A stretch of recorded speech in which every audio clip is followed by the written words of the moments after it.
So then, just in case, like, so like, I don't know.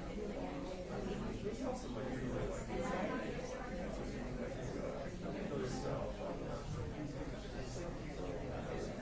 they're all wearing masks. And then they usually got their final rescue responders. Okay. But nothing happened. No arrest. Kind of like, no. There's one guy who was waving his phone like the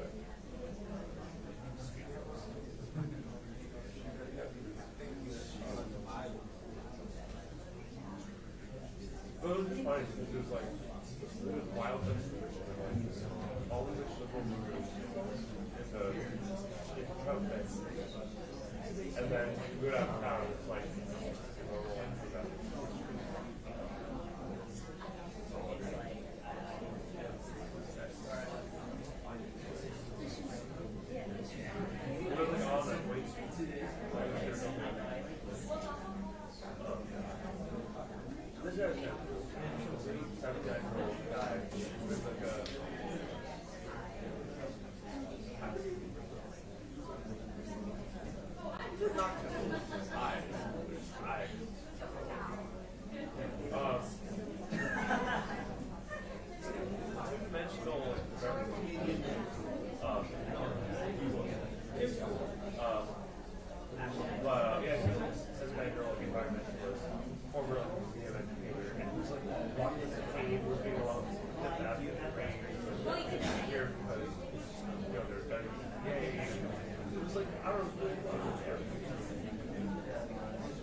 Hello, everybody.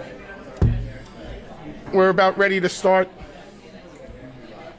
Let me just tell you who the speakers are going to be and the order of speakers. Our U.S. Attorney, Joseph Nocella, Nocella Jr., will be the first speaker. He's going to be followed by the FBI Assistant Director in Charge, Christopher Rea, R-A-I-A. And then following the FBI, Queens District Attorney Melinda Katz. At the conclusion of her remarks, we'll open it up to questions. We're only taking questions about this case, no off-topic questions. So I appreciate your accommodation and understanding on that. We'll have copies of the press release and the detention memo on the table to the right. You're going to see in the detention memo, there's some good pictures in there. You're going to see that during the press conference too. And my favorite picture there is the counterfeit Social Security card in which the defendants superimposed their faces on the card. And they were so proud of the counterfeiting work that they did. And that picture is hilarious. If anybody wants copies of these pictures, we set up a Dropbox. So just send me and/or Denise Taylor an email, and we'll send you an invitation to the Dropbox. It's a better quality picture than taking it off of the detention memo. All the pictures are in the detention memo that you'll see on the screen here during the press conference. Okay, so we're going to be announcing 8 gang members and associates charged in the indictment. The indictment is unsealed. We'll have copies of that for you also. But most of the information is in the press release and the detention memo. That's where you'll get all of your details. Okay? Denise's email? It's Denise, DENISE, .Taylor, TAYLOR, @USDOJ.gov. Okay? I'm going to bring the speakers in now. Anybody have any other questions? Okay, see you in a couple of minutes.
Good afternoon. I'm Joe Nocella, the United States Attorney for the Eastern District of New York, and I welcome everybody to this press conference. I thank you for joining us.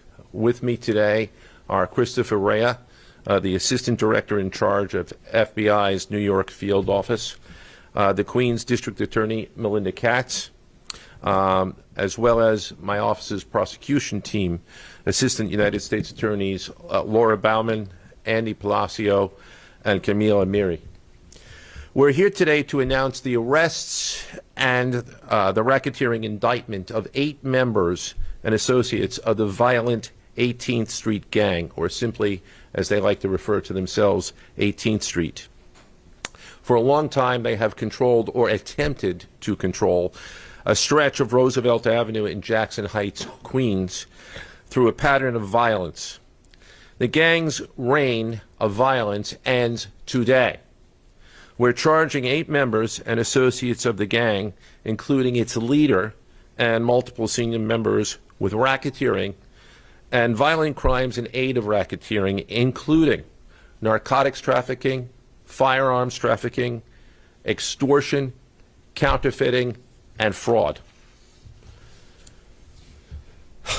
The defendants who are going to be arraigned today are charged with brutal assaults of several victims from December 2021 up until recently. These assaults are directly connected to their membership in the 18th Street Gang. In one particularly horrific example, the defendants pulled a man out of a bar. They stabbed him repeatedly. One defendant held the victim down while another defendant continued to kick him. They left behind in the alleyway a broken body and a pool of blood. This attack is only one of many that have been charged in the indictment. What's more, the gang's choice of weapons demonstrates just how far they will go to terrorize their victims and to maintain what they consider control of what they consider to be their territory along Roosevelt Avenue. They will use anything from guns to metal pipes to knives to baseball bats and any other type of weapon that they know they could use either to terrorize victims or to put people in fear.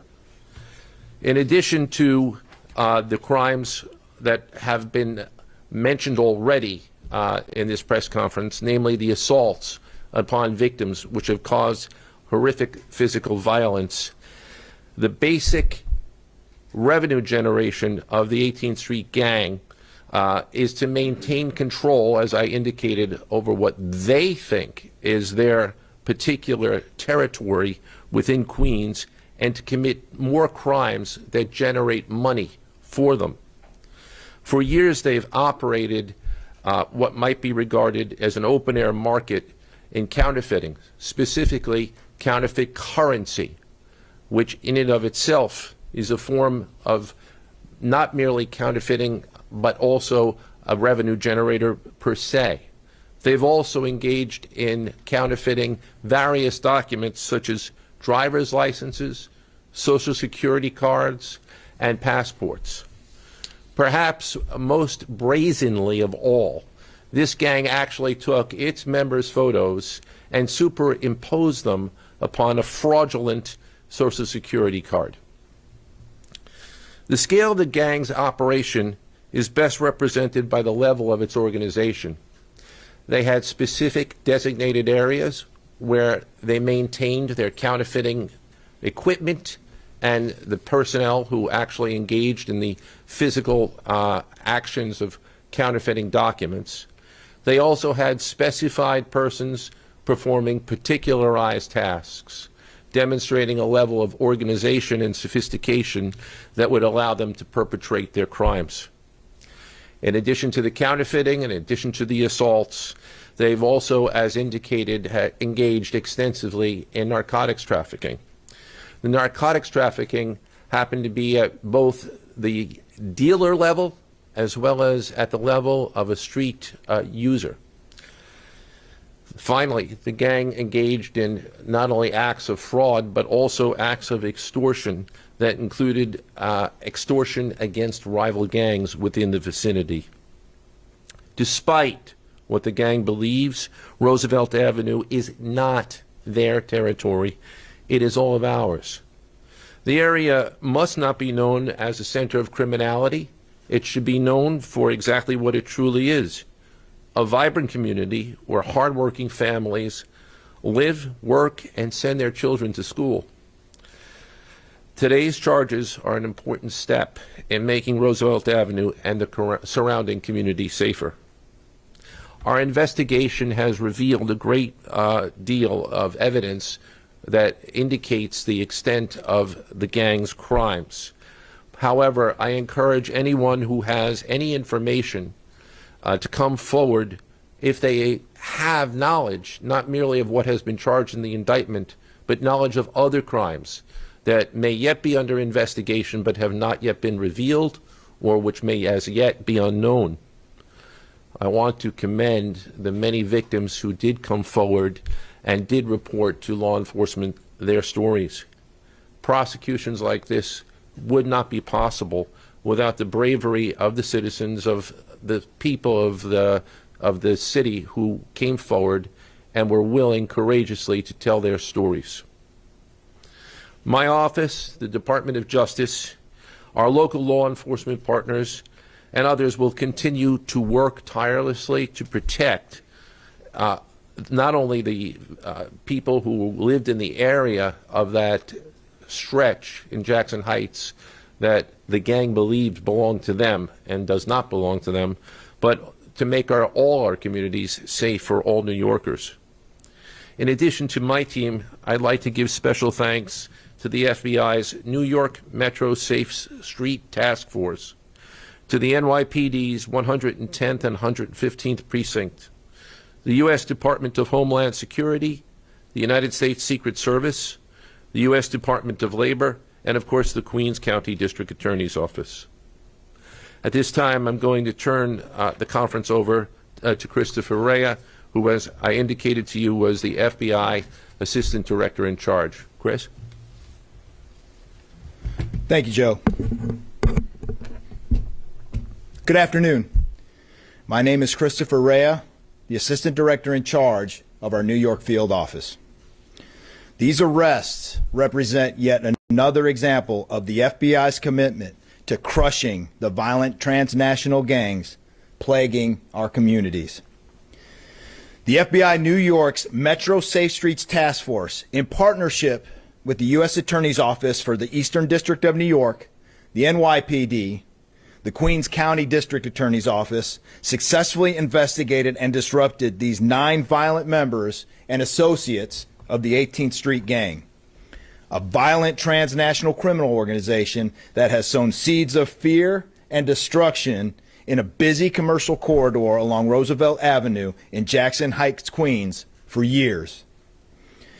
The federal indictments announced today include charges of racketeering conspiracy, narcotics and firearms trafficking, trafficking of fraudulent identification documents, extortion, and assaults in aid of racketeering. As alleged, these individuals relied on violence, including assault of innocent civilians and rival gang members, to exert and maintain control of their territory. As the U.S. Attorney stated, these operations were financed through other criminal activity, such as drug dealing, trafficking and producing fraudulent documents and counterfeit money, and extorting illegal businesses for rent. Let me be clear. Those arrested today acted and behaved with callous and cruel disregard for those around them, as we allege. Together with our law enforcement partners, and in conjunction with the director's priority of crushing violent crime, we're determined to disrupt and dismantle vicious transnational gangs like the 18th Street across the region by relying on intelligence-driven investigations and teamwork. We simply cannot do this alone, and we will continue to attack these violent gangs with an all-of-law enforcement approach, utilizing local, state, and federal assets. Utilizing this task force model, we will continue getting drugs and weapons off our streets, putting violent criminal offenders behind bars, and delivering justice to our communities that need it.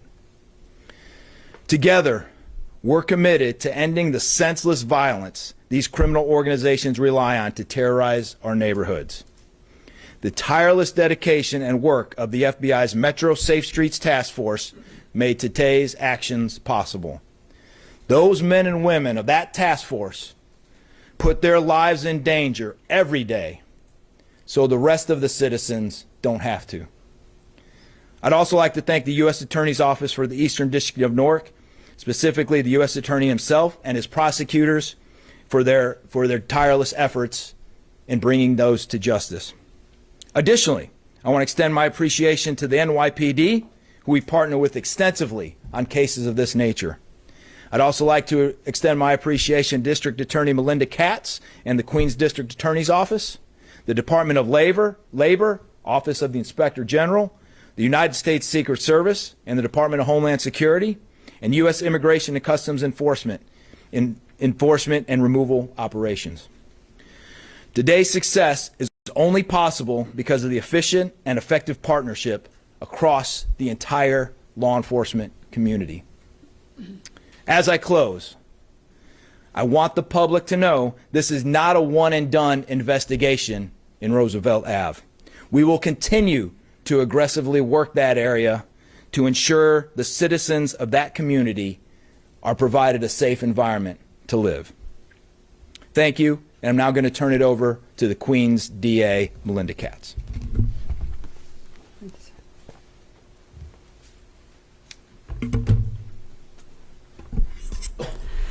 Let me thank U.S. Attorney Nocella. Let me thank the FBI, especially Christopher Rea and the police that have worked so hard on this case as well.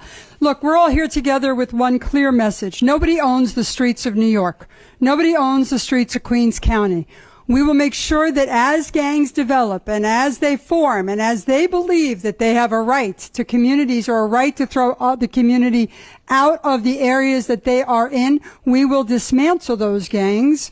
We will make sure it's safe for our communities. And we will work together on the federal and the state and the city level to make sure that that is done in a timely fashion. And as gangs are dismantled, like this 18th Street gang and the chokehold that they have on Roosevelt Avenue, you can better believe that we will still be out there, the U.S. Attorney will still be out there, the FBI will still be out there, making sure that whatever develops there will be dismantled as quickly as they are formed.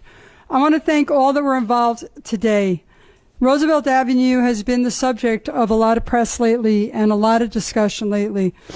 These individuals that were indicted have been brutalizing the area, stealing people's property, selling drugs, trafficking fraudulent IDs, counterfeiting documents, and they're accused of doing that particularly in Queens County around Roosevelt Avenue. This is a place where people should be able to walk their kids to school, where you should be able to go to senior centers in the neighborhood, where you should be able to go shopping without worrying that 18th Street or any other gang has a hold on that community and will make it unsafe for people simply to lead their daily lives. Gang members don't care who gets caught up in the crosshairs of their violence. They don't care which communities they are infiltrating, and they certainly don't care what happens with the kids that are trying to utilize the same streets that they claim to own. So we will provide round-the-clock support as the DA's office to the U.S. Attorney's Office, to the FBI, when it comes to cooperating on taking down gang activity in the community. We've also invested, just FYI, on the other side, to make sure that young people who are coming up through the schools right now, the junior high schools and the high schools, understand that there are different families than gangs. They are not your chosen family. They cannot be chosen as the family that you choose to grow up with. That we provide the resources and youth coordinators and community organizations as well. But today is about taking down a dangerous gang. Today is about making sure that we dismantle these gangs as soon as they are formed and dismantle the chokehold that they have on the streets. I think the U.S. Attorney put it well. Nobody owns our streets. You cannot claim that. We will not allow it. And I thank the U.S. Attorney's Office, the FBI, and everybody else that was involved in this takedown.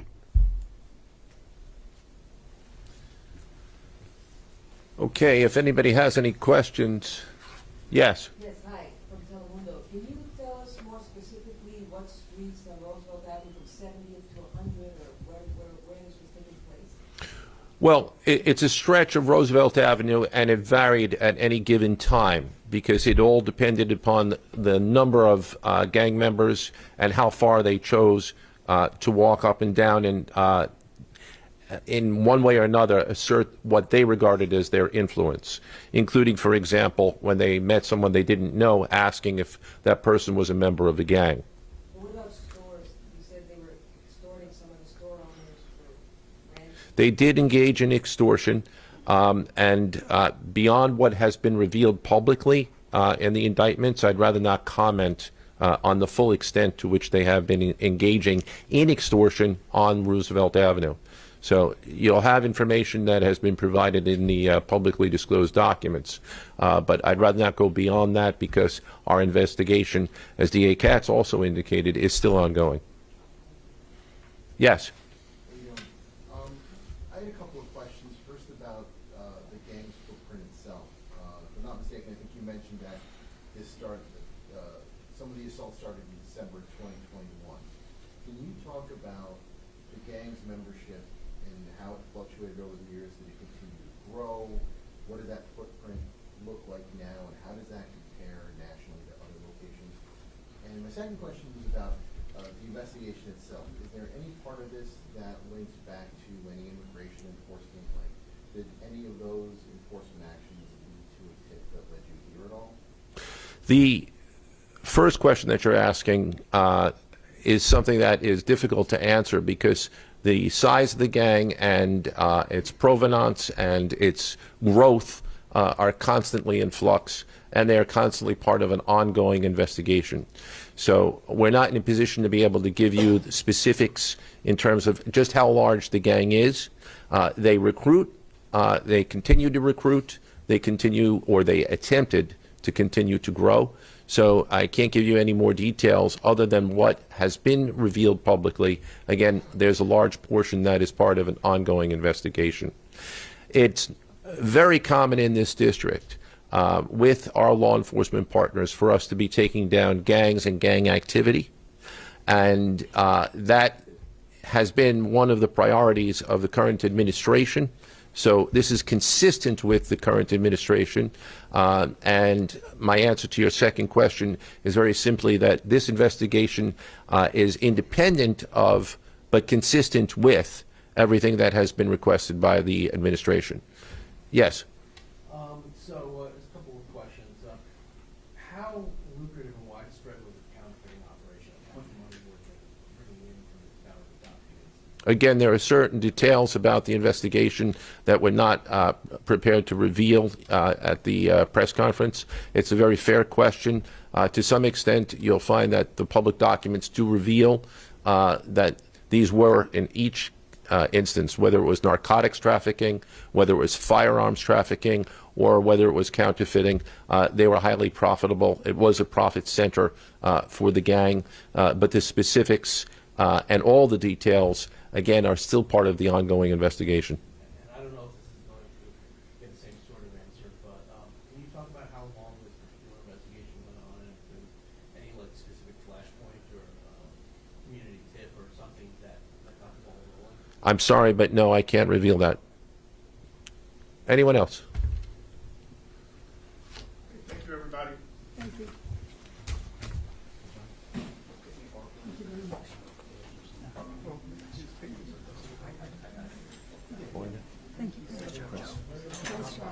I'm so sorry.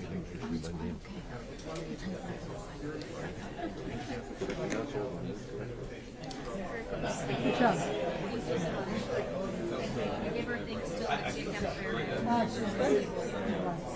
Feels kind of silly taking credit for that. Yeah, right. Okay, so I need do I need a password or something? Okay. You want unplugged? No, I'll just stay here. Thank you. Oh, hi. Yeah.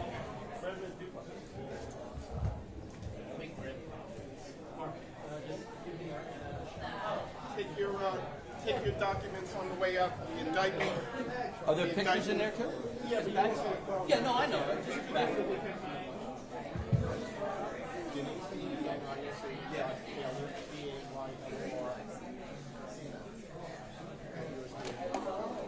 The detention memo over there. The pictures over the email? The pictures are in the detention memo, but if you want better quality, like PDFs or